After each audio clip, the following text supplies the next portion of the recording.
চাঁদের চেয়ে সুন্দর আমার প্যারা রসূল, যার প্রেমেতে ধন্য হলো তামাম নিখিল কুল। চাঁদের চেয়ে সুন্দর আমার প্যারা রসূল, যার প্রেমেতে ধন্য হলো তামাম নিখিল কুল। আরব দেশে মায়া মিনার কোলে এলো চাঁদ, চাঁদের নামটি রেখে দিলেন আল্লাহ মুহাম্মদ। আরব দেশে মায়া মিনার গর্বে এলো চাঁদ, চাঁদের নামটি রেখে দিলেন আল্লাহ মুহাম্মদ। সেই মুহাম্মদ বড় হয়ে দিনের তরে দাওয়াত দিয়ে জুলুম অত্যাচারকে তিনি করিলেন নির্মূল। প্যারা রসূল, চাঁদের চেয়ে সুন্দর আমার প্যারা রসূল, যার প্রেমেতে ধন্য হলো তামাম নিখিল কুল। আমি আপনাদের সামনে তেলাওয়াত করেছি। আল্লাহ পাক রব্বুল আলামিন সূরা আল বাকারার 201 নম্বর আয়াতে বলেন, বিসমিল্লাহির রহমানির রহিম, রব্বানা আতিনা ফিদ দুনিয়া হাসানা ওয়া ফিল আখিরাতি হাসানা ওয়া কিনা আযাবান নার। আল্লাহ পাক বলেন, রব্বানা আতিনা ফিদ দুনিয়া হাসানা। আল্লাহ পাক শিখাচ্ছেন আমার বান্দারা, আমি আল্লাহর কাছে বলো রব্বানা, হে আমাদের প্রতিপালক, হে আমাদের রব, হে আমাদের সৃষ্টিকর্তা, হে আমাদের জীবনদাতা, খাদ্যদাতা, মরণদাতা, হে আমাদের রব, আতিনা ফিদ দুনিয়া হাসানা, দুনিয়ার জীবনে আপনি আমাদেরকে হাসানা দান করেন, কল্যাণ দান করেন। বলেন না সুবহানাল্লাহ। আমরা আল্লাহর কাছে বলছি রব্বানা আতিনা ফিদ দুনিয়া হাসানা, হে আল্লাহ আপনি আমাদের দুনিয়ায় কল্যাণ দান করেন, সফলতা দান করেন। এরপরে বলছি ওয়াফিল আখিরাতি হাসানা, এবং আখিরাতে আপনি আমাদের কল্যাণ দান করেন, হাসানা দান করেন, সফলতা দান করেন। প্রথমে চাইলাম দুনিয়ার কল্যাণ, পরবর্তীতে আমরা আল্লাহর কাছে দোয়া করে চাইলাম পরকালীন কল্যাণ, মানে আখিরাতের কল্যাণ, আখিরাতের মুক্তি। এরপরে কি বললাম, ওয়াকিনা আযাবান নার, আর কঠিন জাহান্নামের আগুন থেকে আপনি আমাদের রক্ষা করেন। এই যে মোনাজাত আমরা জানি না ভাই, রব্বানা আতিনা ফিদ দুনিয়া হাসানাতাও ওয়া ফিল আখিরাতি হাসানাতাও ওয়া কিনা আযাবান নার। হে আমাদের মালিক, হে আমাদের রব, আপনি আমাদের দুনিয়ার জীবনে কল্যাণ দান করেন এবং আখিরাতে আপনি আমাদের কল্যাণ দান করেন, ওয়া কিনা আযাবান নার, আর জাহান্নামের আগুন থেকে আপনি আমাদের পরিত্রাণ দেন। এই দোয়াটা আমাদের জানা আছে না? এই দোয়াটা কত বড় গুরুত্বপূর্ণ দোয়া। হাদিস শরীফের ভিতরে আছে, যদি কারোর সংসারে অভাব লেগে থাকে, কোন আল্লাহর বান্দা বান্দি যদি অভাব অনটনের ভিতরে পড়ে, সে 5 ওয়াক্ত নামাজি যদি হয়, নামাজের পরে এই দোয়াটা আল্লাহর কাছে বেশি বেশি আমল করবে, বেশি বেশি তেলাওয়াত করবে, আল্লাহ পাক এই আয়াতের বরকতে, এই দোয়ার কারণে আল্লাহ পাক তার প্রয়োজনীয় যত অভাব অনটন আছে আল্লাহ পাক পূরণ করে দেবে। সুবহানাল্লাহ বলেন। এই দোয়াটা 5 ওয়াক্ত ফরজ নামাজের বাদে পড়তে হবে। দুনিয়ার কল্যাণ মানে কি, যত প্রকার স্বস্তি শান্তি আপনার দরকার সবকিছু এই দোয়া করলে আল্লাহ আপনার প্রয়োজন পূরণ করে দেবে। এরপরে ওয়াফিল আখিরাতি হাসানা, পরকালের হাসানা দাও, পরকালের সফলতা দাও। এর অর্থ হলো এই জাহান্নামের আগুন থেকে আপনি আমাদেরকে বাঁচান। এই আয়াতের তাফসীর ইসলামের চতুর্থ খলিফা আল্লাহর হাবিবের আপন চাচতো ভাই হযরতে আলী ইবনে আবি তালিব রাদিয়াল্লাহু তাআলা আনহু বর্ণনা করেছেন, দুনিয়ার হাসানা দুইটা জিনিস আর পরকালের হাসানা একটি জিনিস। তাফসীর করতেছেন হযরত আলী, এক নাম্বার রব্বানা আতিনা ফিদ দুনিয়া হাসানা, হায় আল্লাহ আপনি আমাদের দুনিয়ার জীবনে কল্যাণ দান করেন। এই দুনিয়ার কল্যাণ দুইটা জিনিস। এক নাম্বার হযরত আলী রাদিয়াল্লাহু তাআলা আনহু বলেন যে আল্লাহর বান্দা সুন্দর একটি বসত বাড়ি পাইলো, একটা বসত বাড়ি আছে, প্রথম হাসানা পেয়ে গেল। আর দ্বিতীয় দুনিয়ার হাসানা যে আল্লাহর বান্দা একটা দিনদার স্ত্রী পাইল, দুনিয়ার হাসানা তার সব পূরণ হয়ে গেল। সুবহানাল্লাহ বলেন। দুনিয়ার হাসানা হযরত আলী রাদিয়াল্লাহু তাআলা আনহু বলেন কয়টা জিনিস? এক নাম্বার সুন্দর একটা বসত বাড়ি, বিল্ডিং বাড়ি লাগবে না, একটা আশ্রয়স্থল, একটা ভালো ঘর। আর দুই নাম্বার পুণ্য নেক আমলকারিনী একজন সতী নারী যদি সে ব্যক্তি স্ত্রী হিসাবে পায়, হযরত আলী বলেন দুনিয়ার হাসানা আল্লাহ পাক এর ভিতরেই তাকে দিয়ে দিলেন। বলেন না সুবহানাল্লাহ। আর আখিরাতের হাসানা ওয়া ফিল আখিরাতি হাসানা, আখিরাতের হাসানা হলো জীবনের গুনাহ মাফ করে জান্নাত যে ব্যক্তি পাবে, পরকালের হাসানা তার এটার ভিতরে রয়ে গেছে। একটু জোরে বলেন সুবহানাল্লাহ। তাহলে দুনিয়ার হাসানা কয়টা জিনিস? এক নাম্বার বসত বাড়ি, দুই নাম্বার নেককার, জোরে বলেন কি? নেককার বিবি। আর আখিরাতের হাসানা না চাইতেই আল্লাহর জান্নাত। বলেন না সুবহানাল্লাহ। যে হাদিসটি তেলাওয়াত করেছি عن أنس رضي الله تعالى عنه أنه قال كان النبي صلى الله عليه وسلم يقول اللهم ربنا آتنا في الدنيا حسنة وفي الآخرة حسنة وقنا عذاب النار। الله أكبر বলেন। আল্লাহর হাবিবের জলিলুল কদর সাহাবী যেই আনাস আল্লাহর হাবিবকে 10 বছর খেদমত করেছেন। কয় বছর? হযরত আনাস রাদিয়াল্লাহু তাআলা আনহু আল্লাহর হাবিবকে 10টি বছর খেদমত করেছেন। এই আনাস রাদিয়াল্লাহু তাআলা আনহু এই হাদিসটি বর্ণনা করেন।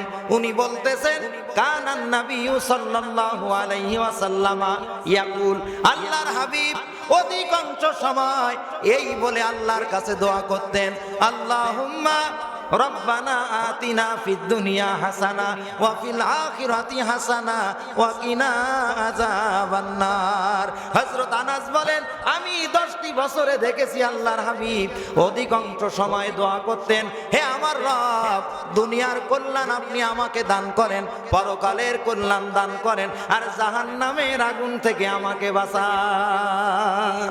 একটু জোরে বলবেন না সুবহানাল্লাহ। আচ্ছা আপনারা বলেন আল্লাহর হাবিবের জীবনে একটা গুনাহ আছে, কেউ বলতে পারবেন? জোরে বলেন। যদি বলে নবীদের কোনো গুনাহ আছে তার ঈমানের ত্রুটি হবে।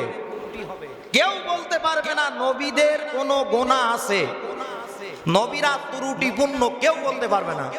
যদি বলেন কেমনে? মানাকিব মুসা, মুসলিম শরীফের একটা অধ্যায় আছে মানাকিব মুসা। এখানে একটা হাদিস বর্ণিত হয়েছে হযরত মুসা আলাইহিস সালাম জলিলুল কদর একজন পয়গম্বর, জানেন তো কেমন? হযরত মুসা আলাইহিস সালাম ছিলেন এমন একজন পয়গম্বর, তিনি আল্লাহর সঙ্গে যখন কথা বলতেন মাঝখানে জিবরাইল ফেরেশতার প্রয়োজন হতো না, ডাইরেক্ট আল্লাহর কথাগুলো মুসা নবী নিজের কানে শুনতেন, আর উনি যে কথা বলতেন আল্লাহ পাক শুনতেন। কিন্তু অন্য নবীদের মাঝখানে জিবরাইল থাকতেন, ওহী বার্তাবাহক, মানে মাঝখানে ভায়া মিডিয়া। এই জন্য কোরআনে আছে ওয়া কাল্লামাল্লাহু মুসা তাকলিমা। আল্লাহ পাক বলেন আমার মুসা কালিমুল্লাহ, ডাইরেক্ট আমি আল্লাহর কথাগুলো শুনতো, আর আমার নবী মুসার মুখের কথাগুলো আমি আল্লাহ ডাইরেক্ট শুনতে পেতাম। তবে মুসা নবীর ক্ষেত্রে একটা সুন্নাত ছিল, যদি আল্লাহর সঙ্গে কোনো কথা উনি বলতে চান তাহলে তুর পাহাড়ে যাওয়া লাগবে। কোথায়? এই তুর পাহাড়ের দুইটা নাম, সিনাই পাহাড় আর তুর পাহাড়। এক পাহাড়ের নাম ওয়াতিনি ওয়াজাইতুন ওয়া তুরি সিনিনা ওয়া হাযাল বালাদিল আমিন। তুর পাহাড়ও যে পাহাড়ের নাম, সিনাই পাহাড়ও সেই পাহাড়ের নাম। বলেন না সুবহানাল্লাহ। এই তুর পাহাড়ে যাওয়া লাগতো। তা মুসা আলাইহিস সালামের যারা উম্মত, এদের নাম ছিল বানি ইসরাইল। কি ছিল? ইয়া বানি ইসরাইল আযকুরু নি'মাতি আল্লাতী আন'আমতু আলাইকুম ওয়া আন্নী ফাদ্দালতুকুম আলাল আলামিন। আল্লাহ পাক বলেন, ইয়া বানি ইসরাইল, হে বনি ইসরাইল সম্প্রদায়, তোমরা আমি আল্লাহর নিয়ামতের কথা স্মরণ করো। হে বনি ইসরাইল, ইয়া বানি ইসরাইল উযকুরু নি'মাতি আল্লাতী আন'আমতু আলাইকুম, আমি আল্লাহ তোমাদের উপরে যে নিয়ামত দিয়েছি তোমরা একটু স্বীকার করো। নিয়ামতের ভিতরে অন্যতম একটা নিয়ামত ওয়া আন্নী, নিশ্চয় আমি ফাদ্দালতুকুম আলাল আলামিন, গোটা পৃথিবীর ভিতরে তোমাদেরকে সম্মানিত করেছিলাম। একটু জোরে বলেন সুবহানাল্লাহ। কিন্তু এই বানি ইসরাইলরা ছিল অত্যন্ত গাদ্দার। কি ছিল? গাদ্দার।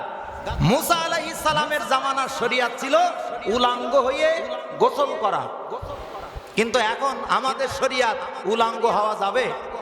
আপনি উজু করেছেন, উজু করার পরে হাঁটুর উপরে যদি কাপড় উঠে যায় তখন বলে শীঘ্রই উজু করো, উজু নষ্ট। কিন্তু হাঁটুর উপরে কাপড় উঠাইলে উজু নষ্ট হয় না, কবিরা গুনাহ হয়। তাই বলি কি উজু করিয়ে কাঁচা মারবেন? মারা যাবে না। রাসূলুল্লাহ বলছে প্রত্যেক পুরুষের নাভির থেকে হাঁটুর নিচ পর্যন্ত সতর। আর মহিলাদের তো মুখটা খোলা রাখতে পারবে, পায়ের পাতা, হাতের পাতা, কিন্তু পর পুরুষের সামনে যখন যাবে মহিলাদের আপাদ মস্তক সব সতর। কথা বুঝতে পেরেছেন? আজকে আমরা অনেক ভাবিদের দেখি অনেক জোরে বলেন। এখন আপনারা বলবেন যে আবার কোন হুজুর, একজন নবী উলাঙ্গই গোসল করে, এই কথা বলি আবার কয় সুবহানাল্লাহ। হ্যাঁ, শরিয়াত ছিল। তবে মুসা আলাইহিস সালাম তিনি তো অভদ্র না, উনি যেখানে গোসল করতেন সেখানে কোনো বন্ধু বান্ধব অন্য কোনো বনি ইসরাইল থাকতো না। এখন মুসা আলাইহিস সালাম নদীতে উলাঙ্গই গোসল করে, একসঙ্গে বন্ধু বান্ধবরা গোসল করে না। এখন ওই জামানার যারা ছিল তারা বলল এ মুসার এক শিরা রোগ আছে, এই জন্য আমাদের সামনে কাপড় খোলে না। এক শিরা রোগ বোঝেন তো? এখন মুসা আলাইহিস সালাম আসলে কোনো রোগগ্রস্ত ছিলেন না, এটা বনি ইসরাইলরা মুসা নবীর উপরে একটা অপবাদ রটাইল। একদিন মুসা আলাইহিস সালাম নদীতে গোসল করার জন্য পরনের কাপড় খুলেছেন। নদীর পাড়ে একটা পাথরের উপরে ওনার কাপড়টা ভাঁজ করে রেখে উনি গোসল করার জন্য নদীতে নেমেছেন। আর অনেক দূরে বনি ইসরাইলের কিছু বখাটেরা গোসল করার জন্য দল বল মিলে সব উলাঙ্গ হয়ে নদীতে ঝাঁপ দিচ্ছে। আমাদের পোলাপান পুকুরে ঝাঁপ দেয় না, ওদের পরনে কাপড় চোপড় আছে কিনা দেখার কিছু মনে করে? ন্যাংটো হই লাভ না। এখন ওরা বলা বলি করিছে যে মুসা আমাদের সঙ্গে কোনোদিন একসাথে হয়ে উলাঙ্গ হয়ে গোসল করে না, নিশ্চয়ই মুসা নবীর পুরুষ অঙ্গে সমস্যা আছে, এক শিরা রোগ আছে। কিন্তু আসলে কোন নবী কি রোগগ্রস্ত? প্রত্যেকটা পরীক্ষায় নবীরা উত্তীর্ণ হয় না। মুসা আলাইহিস সালাম কাপড়টা খোলার পরে নদীর পাড়ে একটা পাথরের উপরে ওনার কাপড়টা উনি রাখলেন। উলাঙ্গ হয়ে মুসা আলাইহিস সালাম যখন নদীতে ডুব দিলেন, ডুব দিয়ে যখন উঠলেন, উঠে দেখে যে পাথরের উপরে ওনার কাপড়টা রাখা, ওই পাথরটা কাপড় নিয়ে দৌড়াইতে আরম্ভ করেছে। হযরতে মুসা আলাইহিস সালাম নদীতে ডুব মারার পরে উলাঙ্গ অবস্থায় নদীর পাড়ে যখন উঠলেন, ওঠার পরে দেখে ওনার কাপড়টা নিয়ে ওই পাথরে দৌড়াচ্ছে। তখন উনি বলতেছে সাউবি হাজার, সাউবি হাজার, হে পাথর আমার কাপড়, হে পাথর আমার কাপড়। আর পাথরও দৌড় মারে, কাপড় নিয়া মুসা আলাইহিস সালাম তার পিছনে পিছনে দৌড় মারে। আল্লাহর কি কুদরত, ওই পাথরটা যেখানে বনি ইসরাইলের কিছু বকাটে যুবকরা গোসল করতেছিল, যারা মুসা নবীকে বলছিল ওনার এক শিরা রোগ আছে, এই জন্য আমাদের সামনে উলঙ্গ হয় না, পাথরটা দৌড়াইতে দৌড়াইতে তাদের সামনে যেয়ে থেমে গেল। আর মুসা আলাইহিস সালাম উলঙ্গ অবস্থায় দৌড়াইতে দৌড়াইতে তাদের সামনে চলে গেলেন। সুবহানাল্লাহ। এখন পাথর থামে না, থেমলো এমন জায়গায় যেখানে সেই দুশমন। মুসা আলাইহিস সালাম উলঙ্গ অবস্থায় দাঁড়াইলো, এর ফাঁকে ওরা দেখে নিল আসলে আমরা যে অপবাদ দিছি মুসা আলাইহিস সালামের এক শিরার রোগ নেই। সুবহানাল্লাহ বলেন। এখন প্রশ্ন করতে পারেন আল্লাহ পাক এমন ঘটনা কেন ঘটালেন? পাথর ওনার কাপড় নিয়ে দৌড়ালেন কেন? আল্লাহ নিশ্চয়ই হুকুম দিয়েছে। আল্লাহ যদি হুকুম দেয় এই মসজিদ আমাদের নিয়ে দৌড়াইতে পারে না? আল্লাহ পাক কেন হুকুম দিলেন? একজন নবীর ইজ্জত কেন দেখলো? আল্লাহ এর ভিতরে হিকমত রাখলেন, তারা যে আমার নবী আমার পয়গম্বর মুসাকে এক শিরা রোগের তহমত দেয়, তারা এক নজর দেখে নেক যে আমার নবী ওই রোগের রোগী নয়। বলেন না সুবহানাল্লাহ। এই জন্য কোন নবী ত্রুটিপূর্ণ ছিলেন না, ত্রুটি যুক্ত ছিলেন না, সব ত্রুটি মুক্ত ছিলেন। সুবহানাল্লাহ। শুধুমাত্র ওনার জিহ্বা একটু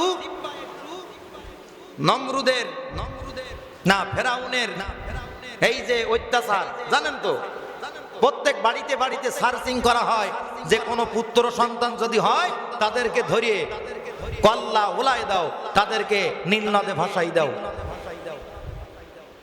কোরআন শরীফে আছে ওয়াইজ নাযাইনাকুম মিন আলি ফিরাউন ইয়াসুমুনাকুম সুআল আযাব ইউযাব্বিহুনা আবনাআকুম ওয়া ইয়াস্তাহায়ুনা নিসাআকুম।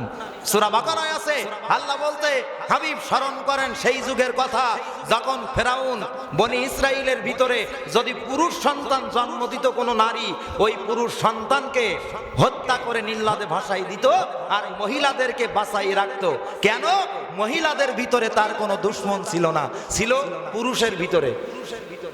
এখন রাখে আল্লাহ মারে আল্লাহ রাখে কে? মুসা আলাইহিস সালাম যেই রাত্রে জন্মগ্রহণ করলেন চতুর্ধারে সব ফেরাউনের লোক লস্কর। এখন মুসা আলাইহিস সালামের মা আর তার বোন পরামর্শ করতেছে, মা এখনই তো ফেরাউনের দলবল আমাদের বাড়িতে ঢুকবে, কি করা যায় কি করা যায়? আমাদের যে চুলার বাইন আছে ওই বাইনের ভিতরে আমাদের নবজাতক ভাইকে ঢুকাইয়ে দেওয়া হোক। বোন আর মা পরামর্শ করতেছে তাদের হাত থেকে বাঁচানোর জন্য যদি এই কাজ করি আগুনে তো পুড়ি মরবে। কিন্তু যেই বলা সেই কাজ, ওই বাইনের ভিতরে ঢুকাই দিলেন, তার ভিতরে আল্লাহ পাক মুসা আলাইহিস সালামকে ভালো রাখলেন। বলেন সুবহানাল্লাহ। তা আগুন নিয়ে খেলা করতে যেয়ে ওই একটা আগুনের দোলা উনি মুখের ভিতরে পড়ার কারণে ওনার জিহ্বা একটু ক্ষত ছিল, এই জন্য উনি একটু তোতলামি স্বরে কথা বলতেন। এটা ছিল ওনার একটু ত্রুটি। নবুয়ত প্রাপ্তির আগে হযরতে মুসা আলাইহিস সালাম আল্লাহর কাছে দোয়া করতেন, রব্বিশ রাহলি সাদরি ওয়া ইয়াসসিরলি আমরি ওয়াহলুল উকদাতাম মিন লিসানি ইয়াফকাহু কওলি। আল্লাহ তুমি আমার জবানটারের ভালো করে দাও, জবানের জড়তা রেখো না, ভালো করে দাও। আর আমি যা বলি আমার কথাগুলো যেন আমার জাতি বুঝতে পারে, আর আমার অন্তরকে তুমি প্রশস্ত করে দাও। বলেন না সুবহানাল্লাহ। এই জন্য এই দোয়াটা যারা এখনো কোরআন শরীফ পড়তে জানেন না, কোরআন শরীফ সামনে নিয়ে আল্লাহর কাছে এই দোয়াটা পড়বেন, রব্বিশ রাহলি সাদরি ওয়া ইয়াসসিরলি আমরি ওয়াহলুল উকদাতাম মিন লিসানি ইয়াফকাহু কওলি। এরপরে পড়বেন রব্বি জিদনি ইলমা। বলেন রব্বি জিদনি ইলমা, হায় আল্লাহ আপনি আমার জ্ঞান বাড়াই দেন। এই সমস্ত দোয়া করার পরে চোখের পানি ছেড়ে যদি আল্লাহর কাছে দোয়া করেন, কোরআন শরীফ পড়ার চেষ্টা করেন, ইনশাআল্লাহ আল্লাহ পাক কোরআন পড়া আপনার জন্য সহজ করে দেবেন। কারণ সূরা কমারে আল্লাহ পাক একবার নয়, দুইবার নয়, 5 বার বলেছেন ওয়ালাকাদ ইয়াসসারনাল কুরআনা লিযিকির ফাহাল মিন মুদ্দাকির। আল্লাহ বলেন আমার বান্দারা, আসো নাকি তোমরা কেউ কোরআন পড়ার, আসো নাকি কেউ কোরআন বোঝার? কোরআন পড়া, কোরআন বোঝা আমি আল্লাহ আমার বান্দাদের জন্য সহজ করে দিয়েছি, সহজ করে দিয়েছি। 5 বার বলেছেন। কয়বার? তাহলে কোন নবী ত্রুটি যুক্ত নন, ত্রুটি মুক্ত। সুবহানাল্লাহ বলবেন না? এখন কেউ বলতে পারবেন না যে নবীরা গুনাহ করে। এখন প্রশ্ন উঠতে পারে, আপনি যে আয়াত বললেন রব্বানা আতিনা ফিদ দুনিয়া হাসানাতাও ওয়া ফিল আখিরাতি হাসানা ওয়া কিনা আযাবান নার। হায় আল্লাহ, আপনি আমাদের দুনিয়ার কল্যাণ দেন, পরকালের কল্যাণ দেন, আর জাহান্নামের আগুন থেকে আপনি আমাদের রক্ষা করেন। এটা আমরা আল্লাহর কাছে বলতে পারি, কিন্তু হাদিসে নবীজি এই দোয়া কেন করলেন? কানান নবী সাল্লাল্লাহু আলাইহি ওয়াসাল্লাম ইয়াকুল, হযরত আনাস বলেন অধিকাংশ সময় আমি নবীজিকে দেখেছি এই দোয়া করতে, আল্লাহুম্মা রাব্বানা আতিনা ফিদ দুনিয়া হাসানা ওয়া ফিল আখিরাতি হাসানা ওয়া কিনা আযাবান নার। হে আমার মালিক আল্লাহ, আপনি আমি মুহাম্মদুর রাসূলুল্লাহকে দুনিয়ার হাসানা দেন, পরকালের হাসানা দেন, আর জাহান্নামের আযাব থেকে আমাকে রক্ষা করেন। প্রশ্ন হতে পারে আমাদের গুনাহ আছে, এই জন্য আল্লাহর কাছে আমরা এই দোয়া করি, কিন্তু নবীজির তো কোনো গুনাহ ছিল না, তিনি কেন দোয়া করলেন? কি প্রশ্ন হয় কি হয় না? হয় না? একটু জোরে বলেন। নবীজি এই দোয়া করলেন এই কারণে, আমার জন্য ক্ষমা চাই না উম্মাত, তোমাদের জন্য আমি নবী ক্ষমা চাই। কাদের জন্য ক্ষমা চাই? আমাদের জন্য। এখন এই হাদিসটা বলেছেন হযরত আনাস বিন মালিক রাদিয়াল্লাহু তাআলা আনহু। উনি নিজে বলেন খাদিমতুন নবিয়্যা সাল্লাল্লাহু আলাইহি ওয়াসাল্লামা 10 সানাওয়াত। আল্লাহর হাবিবের খাদেম হযরতে আনাস বলেন দীর্ঘ 10টি বছর আমি নবীজির খাদেম হিসেবে জীবনটারে পরিচালনা করেছি। কয় বছর? নবীজিকে খেদমত করেছেন কয় বছর? ওনার বয়স তখন 10 বছর। ওনার মা উম্মে মিলহাম, ওনার বাবা মালিক আল্লাহর হাবিবের কাছে 10 বছরের বালককে এনে বলতেছেন, ইয়া রাসূলুল্লাহ, ইয়া হাবিবাল্লাহ, খুদাইমুকা আনাস। খাদেমের তাসগীর খুদাইম, আমার এই ছোট্ট বালক আনাস আপনার খাদেম হিসাবে আমরা রেখে গেলাম। একটু জোরে বলেন না সুবহানাল্লাহ। এই আয়াতের তাৎপর্য আপনাদের বুঝাচ্ছি। এখন রাসূলুল্লাহ বলছে আমি কবুল করলাম, তখন আনাসের মা উম্মে মিলহাম বলছে, ইয়া রাসূলুল্লাহ, ইয়া হাবিবাল্লাহ, আমার এই ছোট্ট আনাসের জন্য আপনি একটু প্রাণ ভরে দোয়া করেন আল্লাহর কাছে। কে বলতেছেন দোয়া করেন? আল্লাহর হাবিব হযরত আনাস ইবনে মালিকের জন্য 4টা দোয়া করেছিলেন। আল্লাহুম্মা বারিক ফি মালিহি, হায় আল্লাহ আনাসের মাল সম্পদ তুমি বাড়ায় দাও। জোরে বলেন সুবহানাল্লাহ। 2 নাম্বার ওয়া আউলাদিহি, তার ছেলে মেয়ে বাড়ায় দাও। ওয়াতলু উমরা, তার বয়স বাড়ায় দাও। ওয়াগফির জামবা, আনাসের জীবনের গুনাহ তুমি মাফ করে দাও। একটু জোরে বলেন সুবহানাল্লাহ। আপনারা ঘুমাচ্ছেন না নাকি? 4টা দোয়া করেছেন আনাসের মাথায় হাত রেখে নবীজি। 1 নাম্বার, মালে বরকত দাও, তার হায়াতে বরকত দাও, তার ছেলে মেয়ে বাড়াই দাও, জীবনের গুনাহ মাফ করে দাও। দেখেন এই হাদিসটা কত বড় গুরুত্বপূর্ণ হাদিস। এই দোয়াটা আমরা করলাম, রব্বানা আতিনা ফিদ দুনিয়া, হায় আল্লাহ তুমি আমাদের দুনিয়ার কল্যাণ দাও, এরপরে ওয়াফিল আখিরাতি হাসানা, আখিরাতের কল্যাণ দাও। তাহলে আমরা কল্যাণ চাচ্ছি কয় জায়গার? একটু জোরে বলেন। প্রথমে কোন জায়গার? দুনিয়ার। দ্বিতীয় আখিরাতের। হযরত আলী কি ব্যাখ্যা করেছেন? দুনিয়ার কল্যাণ 2টা জিনিস, একটা বসত বাড়ি আর একজন দিনদার স্ত্রী। বলেন না সুবহানাল্লাহ। দুনিয়ার কল্যাণ হয়ে গেল, আর পরকালের কল্যাণ হচ্ছে না চাইতেই গুনাহ মাফ, আল্লাহর জান্নাত। সুবহানাল্লাহ। আর আনাস বিন মালিকের জন্য আল্লাহর রাসূল দোয়া করেছেন 4টা, 3টা দুনিয়ার জন্য, 1টা আখিরাতের জন্য। তাহলে দুনিয়া লাগবে না? আমরা অনেক হুজুর, অনেক পীর সাহেব মনে করি কি দুনিয়া যেভাবে আছে সেভাবে চলুক, আমি শুধু আমল করি যাব। কিন্তু দুনিয়া লাগবে। দেখেন আনাস একজন সাহাবী, নবীজি 4টা দোয়া করেছেন, 3টাই দুনিয়ার জন্য।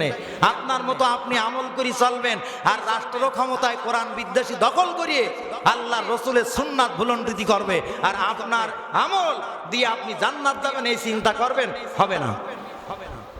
কেন হবে না?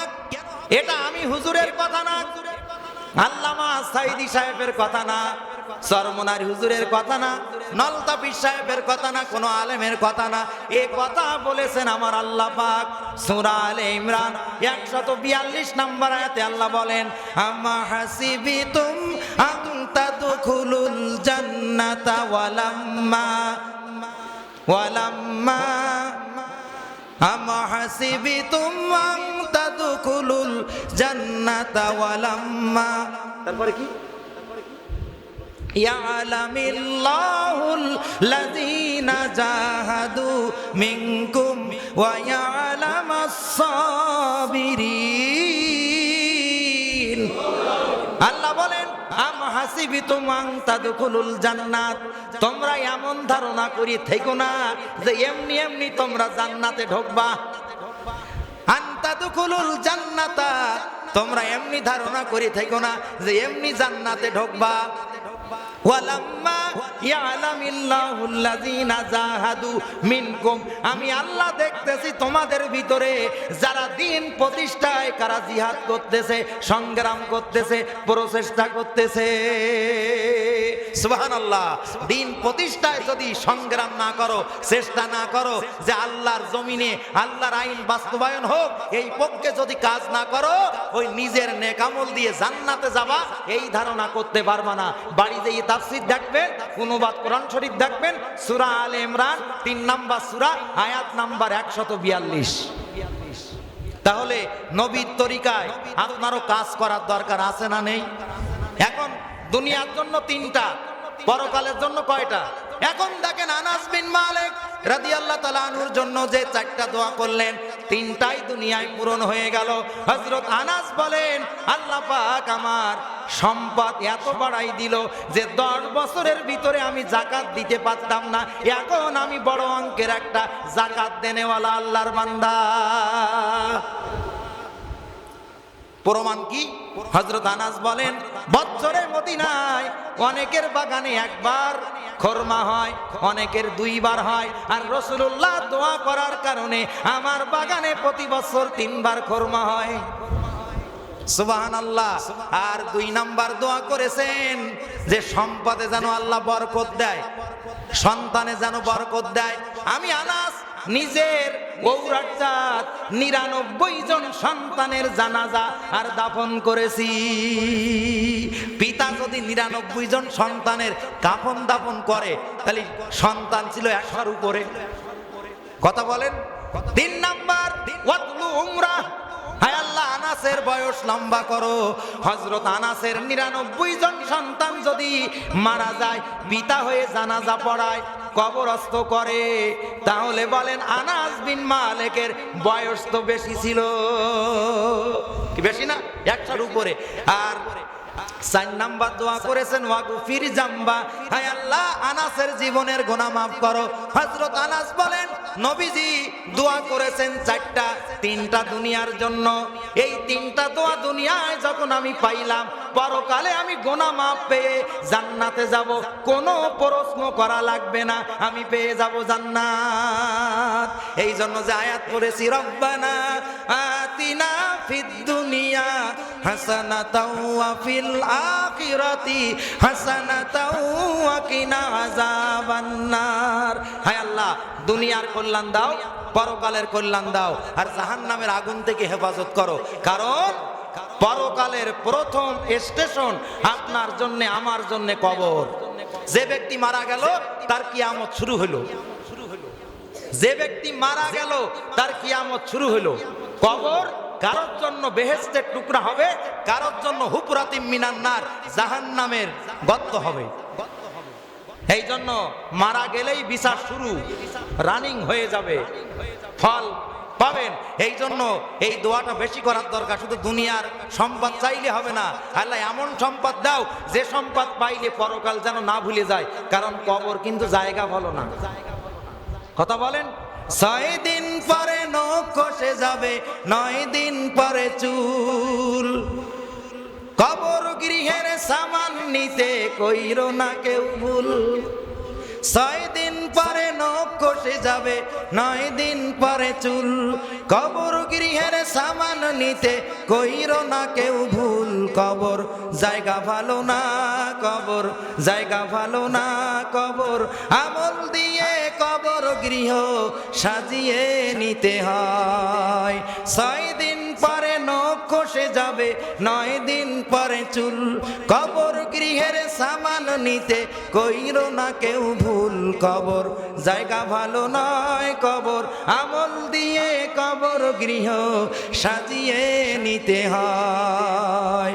17 দিনে পেট পেটে শেষে পোকার খাদ্য হবে, 60 দিন পরে গোশত থাকবে না, কঙ্কাল পড়ে রবে, 90 দিনে হাড়গুলি সব আলাদা হয়ে রয়। কবর জায়গা ভালো নয়, কবর আমল দিয়ে কবর গৃহ সাজিয়ে নিতে হয়। 6 দিন পরে নখ খসে যাবে, 9 দিন পরে চুল, কবর গৃহের সামান নিতে কইরো না কেউ ভুল।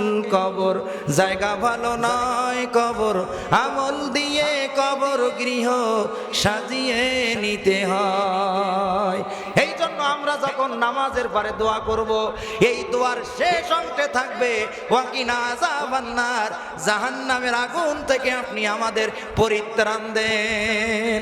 তাহলে এই দোয়া নবীজিও করেছেন না ভাই? নিজের জন্য না আমাদের জন্য? তাহলে এই আয়াতের ফজিলত, যাদের অভাব অনাটন আছে, দুঃখের ভিতরে আছে, 5 ওয়াক্ত ফরজ নামাজের বাদে এই দোয়াটা আল্লাহর কাছে বেশি করে করবেন, প্রয়োজনীয় অভাব আল্লাহ পাক তার জন্য পূরণ করে দেবেন। বলেন সুবহানাল্লাহ।